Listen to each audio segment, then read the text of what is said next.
What we started with and where God has taken us are two different things, and that's frequently what God does. Pat and Lori McKenna met at Regent University. He was studying law and she public policy. I chose Regent because it was making leaders to change the world, and that just really grabbed me. The professors really were more than just professors. They were really people who spoke into our lives. We started every class first looking at what God's Word said, and then we would look at our case law and such like that, and that was always infused throughout the discussions. The couple married and Pat went to work for a local law firm. As they started a family, Lori decided to stay home and raise their children. Then in 2008, they learned about the dark world of sex trafficking. I was so ignorant about the topic of human trafficking that I didn't know it was happening anywhere in the world, let alone the United States. My world was really rocked when I learned about trafficking because I couldn't think of anything more horrific than being raped over and over and over and over. These women are so psychologically broken that once they're involved, or the men for that matter, it could be the men too, it's very hard to reverse the process. And found myself asking God, okay, what do you want me to do now? Pat and Lori started the Virginia Beach Justice Initiative. Its purpose is to raise awareness and train people to fight sex trafficking in the Hampton Roads area. Part of the training, we do role playing so that they practice ahead of time different scenarios, and never fully prepares you, but it's looking at different scenarios that they may face, and so they're well prepared.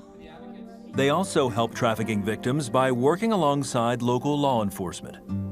As a police department, we only have a certain amount of tools to address the problem, and so what we want to do is offer them help with services such as dealing with trauma, dealing with addiction, finding a place to live, employment.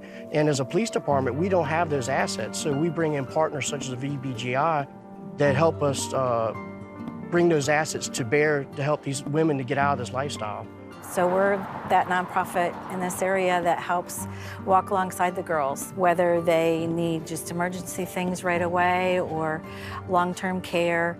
That's where we step in, and they call us. Sometimes they have us on hand for the sting operations, or we do ride-alongs with them, just seeing who might be on the street that might be a trafficking victim. We hand out little cards when we meet them and just let them know that there's an organization, there are people here that are ready to help them if they want to get out of that life. In addition to training advocates, they are building resources and services to meet the needs of trafficked victims. That we can kind of direct them to whether it's housing or counseling, or many times they come out with nothing when we meet them, getting them clothing and food and just getting stabilized. The issue was too big for any one organization, so to help in the battle, Pat and Lori returned to Regent. Resources with faculty, resources with other graduates, people that graduated with us, colleagues, and students that are there now that will partner with us in our work. So Regent's been just a huge blessing in my life and in our lives. Regent's not only top-notch in terms of the education that I received, I definitely felt like I was prepared to hold my own in the courtroom, but also, again, from the spiritual journey of just knowing that you can trust God, because, it's in those places of our weakness that I learned at Regent and continue to learn through this ministry, through the practice of law over the years, that when I'm weak, God is strong.